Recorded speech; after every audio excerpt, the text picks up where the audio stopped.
So what's that like when you choose to go all in on yourself and avoid everything else? Because there's some people here that are doubting whether they should go all in on themselves. And I brought you here, brother, because I don't know anybody that's bet on themselves harder than you have.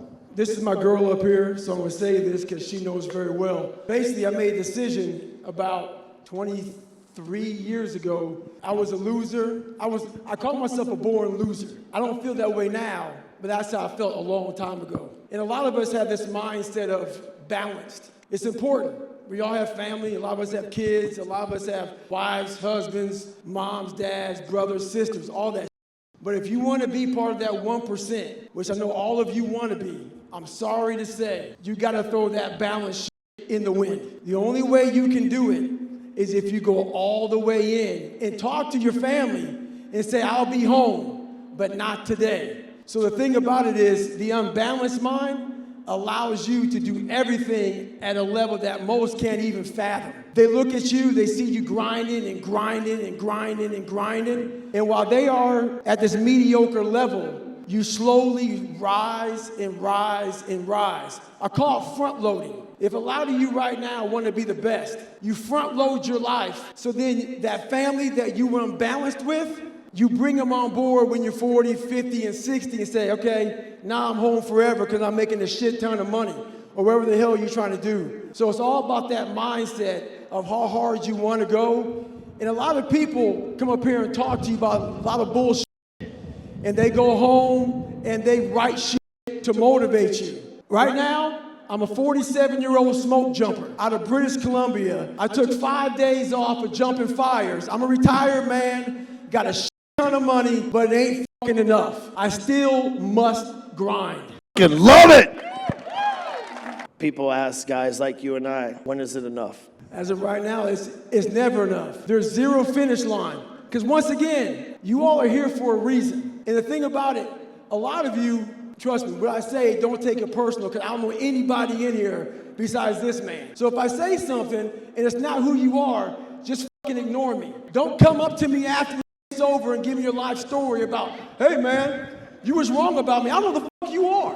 I'm just talking in general fucking terms. But what I'm trying to say here is the reason why I did not succeed in the first 24 years of my life is because I hadn't developed belief. And this isn't some after-school special, some fucking Sesame Street that you look, oh, believe in yourself. Your mom and dad, you wake up, believe in yourself. That ain't it. People think, why the fuck are you running 100-mile races, 200-mile races, breaking pull-up records? Why are you a smoke jumper at 47 with all this fucking money?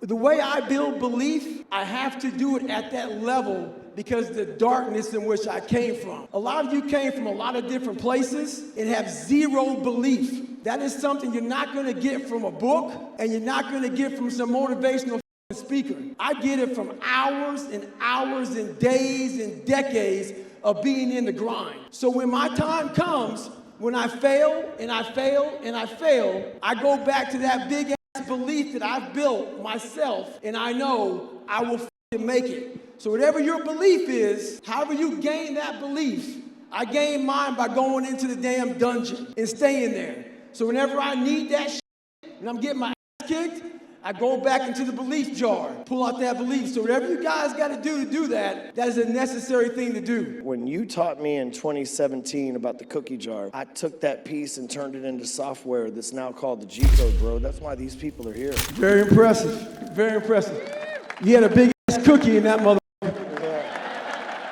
Because there's a lot of people here that have made a commitment to core values in business, made a commitment, but it's easy for you to say, you know what, I'm going to diet, but not today. It's easy to say, oh, I want to make money and build $1 million empire, but not today. When you get to a certain level, you got money, you got fame, you got what keeps you going, man? The big thing for me is we're all 1% away. And that's the one thing I didn't realize when I was younger coming up. I put everybody on a fucking pedestal because of how I came up. Oh, this person's smarter than me, blah, blah, blah. You guys know the whole story. But when I sat back and I failed out of the Air Force trying to be a pararescueman, and I gained all that weight, and I was some fat 300-pound pest control guy spraying for cockroaches. This is when I came up with we're only 1% away from true greatness. I'm sitting there, and I'm the same dude that I was that quit pararescue. And now I'm a 300-pound fat And then 3 months later, I'm trying out to be a fucking Navy SEAL.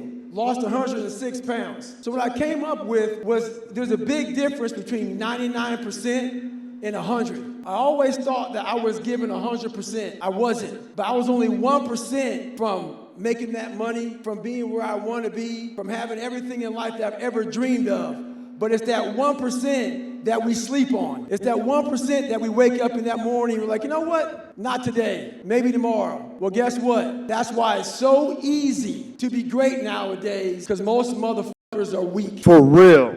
And if all you do is when you are trying to hit that motherfucking snooze button on life, not in the morning, on life, just know this. All the it takes is thinking about all those weak motherfuckers who are taking a day off. And trust me, you will come up real fast. Like I say, it's easy to be great nowadays because motherfuckers are just weak, very soft. You know, think about that. The reason why you're here is because when COVID happened, weak people said we're not going to have events. We said we're going to fucking do it regardless. If you want to show up, cool. If you don't, cool. Whatever your choice is. But you know what happened during that time, David? Is while everybody else said, oh, I don't know. We marched light years ahead of everybody that wasn't willing to do the work. Oh, I don't know, the gym's closed, so I'm not going to do push-ups at all. No, we're still on the trail. We're still on the pull-up. Hey, we might be at the playground on the pull-up bar. We may not be at LA Fitness. We're on the playground at the pull-up bar. So I know personally hundreds of you sitting in this audience that when your competition the last couple of years went, okay, we're going to listen to all this stuff and take a break. This is an excuse, blah, blah, blah. You went, oh, fuck them. This is an edge. Well, I call it maximizing minimal potential. I was born with nothing, but I realized that most people are lazy. So a lot of people, let's say, out of 10%, let's say the average human being has 10%. Let's give me 2%. I know the average human being is going to shit away 9 of that 10%. So if I utilize my 2%, I just f*** you up. Wow. Yeah. And that's what people don't get. Maximize minimal potential. People look at me and say, man, that's bullshit. You got a lot of potential. No, I have a lot of accomplishments that I utilize my maximum potential. I maximize every bit I have to be where I'm at today. That's why I'm not bound. I don't take days off. I don't have that wiggle room that some people do. And a lot of you don't either. So you gotta make that shit up somewhere. Maximize minimum potential. You know, that's what you guys have. You have an advantage in this network. You have an, look around. You know, the people around you, they might just be wearing black t-shirts and backward hats, but they're some of the most successful people in this country and their respective countries as well. Just think about that. We all got there because we just had a little edge. When I began, because, you know, you coached me, man, I listened. When I began, there was a lot of people that had more than me, and then they rested. They passed me and they rested, and guess what? We've passed them because we never stopped. It's not like you ran a 100-mile ultra marathon and we're like, okay, I did it once. Fuck it. You got Cameron to run with you. You got Iron Cowboy James, all these people that like respect you, that are running and changing their life as well. What you've done, and I'm sure you realize this, but maybe you don't, but in a world where somebody like you is a lone wolf because nobody else decides to live on that standard, you found the 3 or 4 other motherfuckers on this planet that are willing to find that standard. You know what? That's a true statement. You say, everybody says, man, you started this crazy shit. I don't know what the fuck they're even talking about when I started, but I didn't start anything. Let's say there's just one person dancing alone, doing some crazy, stupid ass dance. It's not the person that started that dance. It's that second motherfucker that joins them, because then everybody knows it's okay. So it wasn't really me. It was that second motherfucker who followed me on Instagram that started this shit. So it could be him, who knows? But see, that's the thing about it. So you guys right now are following his lead. That's how this starts. It's never the leader. It's always the first follower that starts all this shit. You're that first person, and all you're waiting is for that second confirmation. I'll never forget, for those of you that are coaches and consultants in the audience, I'll never forget the first person that gave me, Dustin Black, many of you know him. The reason why he's not here, because he's in concert with Nelly tonight, right? Like, this dude chases dreams, right? He was the first person to give me money, and I was like, shit, really? You think $1,000 is like, I'm gonna take it because I need it, but like, holy shit. But it was because somebody like Dustin gave me that money that was like, oh shit, it was that second person that mattered to me that made me step up.